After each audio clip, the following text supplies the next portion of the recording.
સરખેજમાં થયેલ હત્યાના આરોપીને ગણતરીના કલાકોમાં ઝડપી પાડતી કઠલાલ પોલીસ। હત્યા કર્યા બાદ શૈલેષ રાજસ્થાનના આબુમાં ભાગી ગયો હતો।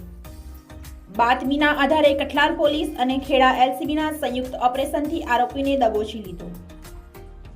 ખેડા એલસીબી અને કઠલાલ પોલીસના સંયુક્ત ઓપરેશનથી હત્યાના આરોપીને ગણતરીના કલાકોમાં ઝડપી પાડ્યો।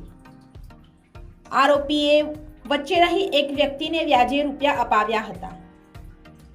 વિધવા વારંવાર ઉઘરાણી કરતા શૈલેષે ગળું કાપી ખેલ ખત્મ કરી નાખ્યો। આરોપીને કોર્ટમાં રજૂ કરતા 3 દિવસના રિમાન્ડ મંજૂર કરાયા। જિલ્લા bureau reporter Sadru Belim, cameraman પોપટ જાદવ, કઠલાલ।